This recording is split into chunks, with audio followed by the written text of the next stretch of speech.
probably obvious, but we're not going to continue the Sons of the Force playthrough for now. Apart from my recording troubles, the game is just kind of boring at its current state. However, I didn't want to just abandon it, so I thought I would use this opportunity to make my first review. This is Necro from the future, just doing a little disclaimer here. I planned this video and did the audio for it almost immediately after the 2 episodes that we recorded, and since then they've updated the game, and in getting footage for this video, looks like some of the stuff that I talked about in this video has already been fixed, so if any of this information looks wrong, that's why. Now, I'm not going to be too harsh on the game. I know it just released in early access, but I feel like there are some things worth talking about. First disclaimer, I haven't personally finished the game, but I have seen the end of what's released. However, this review will be spoiler free, so no worries. I'm going to break this up into about 3 sections. The first is about the game in general.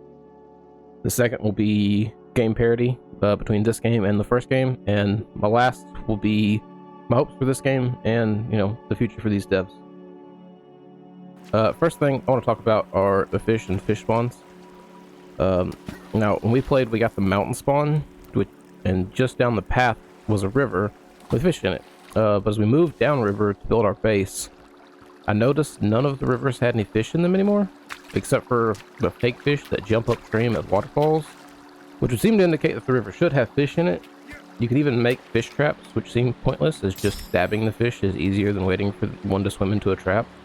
I thought maybe the trap would eventually just have fish in it, even if there was no fish in the river, but that didn't happen, so seems like a pointless craft. Next thing I want to talk about is the strength meter. That's what it appears to be. After playing for several hours, we noticed it seemed to go up, but not really what that meant. I had to look it up, actually, and it still seems pretty vague. The wiki says it improves overall stats and capabilities. I would assume max health and stamina. Maybe eventually the amount of logs you can lift for melee damage is lifting logs and swinging, or how it says it to increase it. I know the devs seem to, especially in this game more than the previous, want a really realistic feel, but you know, a tooltip or something in game to explain this would be nice.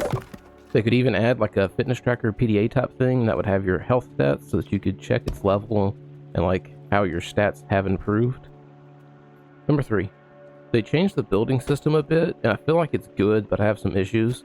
This is kind of a parody thing, but I feel like it fits in this section better. So after we finished building our house, we wanted to build a defensive wall around it. It's pretty standard, but it's important because a defensive wall requires you to place the logs in a specific way. That's different from placing logs to build walls. Now, I encountered 2 problems with this. The first is to figure out our spacing for the wall. We used the structural wall build type. Now, you can't snap a log for defensive walls to a log that was placed for a structural wall. This wasn't much of a problem, but it looks like the angle that logs snap to each other for a defensive versus a structural wall are at different degrees. So if you plan out a wall with a structural wall, which is much easier as it snaps with about a 5-foot gap between logs requiring much less resources, rather than blindly placing up a defensive wall, it's going to be off. It also means any defensive wall won't fit square with the house you build. The second thing is, because they changed the way building works, where in the first game you could string out a line of blueprinted logs to make a wall, now you have to place them one at a time, and because of changing terrain, when we got back around to where our wall started, the end didn't line up perfectly and left a less than 1 log gap. Not sure what they could do to fix this. It would be nice if for logs you could right-click to change between structural and defensive buildings, similar to how you do with other items in the game like sticks, which have a fence build option where you can cycle via right-click to make a campfire. Might could fix some of the issues. Number 4, Virginia. I want to say I do like her, she's pretty cool, but like, come on, man. Everyone knows the worst level in any game is an escort mission, and this game is now a permanent escort mission with 2 NPCs. In our continued play, after I stopped recording, we got attacked by cannibals that incapacitated her, and in trying to defend her, Justin swung at them, missed, hit her, and killed her permanently. Shit sucks. But my biggest gripe about her is her model. She sticks out like a sore thumb. I said it in our playthrough, but she looks like when people mod Skyrim or Fallout and put in sexy models for your companions in the game. The multi-limb thing is cool, but like, why are the additional limbs coming out of the same socket? It doesn't make any sense.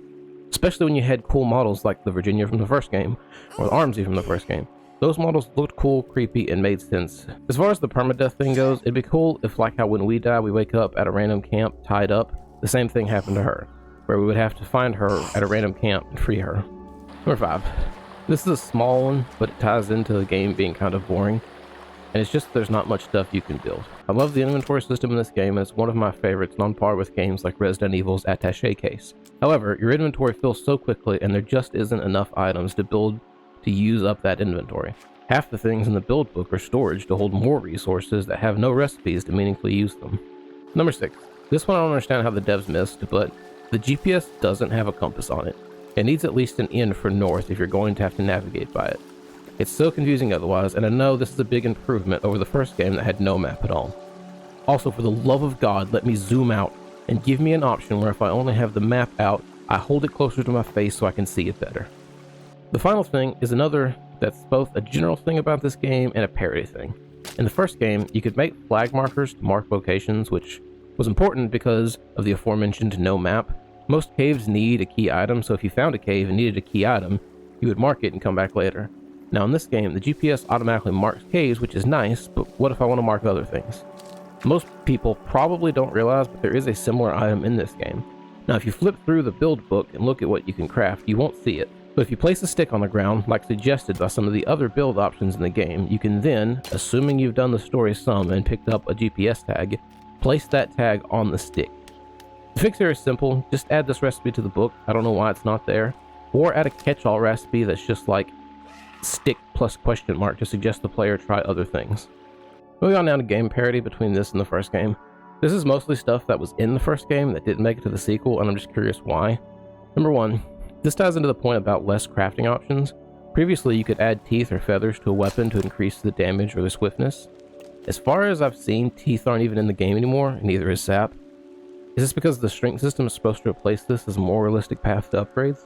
Secondly, in that same vein of crafting, animal skins and animals in general. In the first game, you needed to hunt deer to make a warm suit to go to the mountain, but now, with the spawn location being the mountain, I guess that just isn't a thing. You now make armor out of deer skin, which seems meh. What about rabbit skins? Where's my berry pouch and extra stick/rock inventory pouches? Is all that unnecessary now that we're a tactical unit? Where are the lizards? Did we hunt them to extinction on this island? Number 3, following the same line of thinking, there's also no water skin, which seems fine as it appears all the water is fresh now, but why? So many of these changes seem to remove the survival and craft from a survival craft game. Number 4, in the first game, when cooking on a campfire, you could add leaves or money to make the flame hotter and cook faster. This also seems to have been removed as the sound effect and animation aren't there anymore, even though you can still add leaves or money. Might just be a bug or hasn't been implemented yet. Also, what happened to bonfires and standing fires? Why did these get the axe? Number 5, to circle back to stats. Why is sanity gone? When looking up the strength stat, I noticed it wasn't listed. Is there now no downside to eating human meat? Seems like a weird choice. Lastly, where the fuck is my log sled? I know we have Kelvin now, but it seems stupid to remove it. What if I want Kelvin building while I bring him logs? Now I'm relegated to 2 logs at a time and hoping this new strength improvement to all stat capabilities stat will allow me to eventually carry more logs. Now I don't want to be too harsh. It's entirely possible that the things I've mentioned here are planned features in the future. Bugs were caused by them releasing the game into early access the second it was possible to do. I know the dev team for the first game was really small, and I don't know if they've grown any, so I'm more than willing to give them ample time to finish the game and make it better. So now I want to talk about something I'd love to see in this game. I've already mentioned 2 with just more crafting recipes in general, and a fitness tracker so we can see the stats and how strength is increasing them. The one thing I'd love is if we could use a single log to blueprint out an entire build your own home. I love the base building system in this game, but it would be nice if after I place the first log, I could look at it, press like B or something and get a ghost log, and then I could blueprint out the entire thing with it. This way I could have Kelvin help me build it, as he can't build something unless there's a blueprint down already. This could also help with some of the problems I mentioned before on building defensive walls. If I could blueprint out the entire thing, I could problem solve for terrain and gaps without committing so many resources to it. And outside of this game, I would love to see this dev team bring their crafting and inventory system to other style games. Like, could you imagine a Fallout Apocalypse style game with this crafting inventory system? Carrying a limited amount of each item and having to inventory manage raw resources into items to sell to clear up space? Or even, and I know zombie games are getting played out and boring, but I would love to see like a State of Decay style zombie game with this system. Looting abandoned houses, filling up your inventory and doing the aforementioned management, having a base with other survivors that you bring loot back to keep them happy and healthy. maybe trading out the key item system for weapons with a durability-based system. Just can't wait to see what else they do outside of the Forest universe. So for my final rating of the game, like I said, I'm not going to be harsh. I know it's still in development and likely has a way to go, so I'm going to give it a 6 out of 10 with some room to grow. Honestly, right now, I feel like if you played the first game and this one interests you, buy it to support the devs. But wait for a couple major patches before you play it. Or play it a little bit like I did to see what some of the new improvements like graphics and such are like, but don't try to beat it or 100% yet. And if you didn't play the first game but you've seen the hype about this one, I would suggest just playing the first one and playing it, and come back to this one again after some major patches have been added. That's it for this. I don't plan to do too many reviews on my channel, but this seemed like one worth doing. And thanks for watching.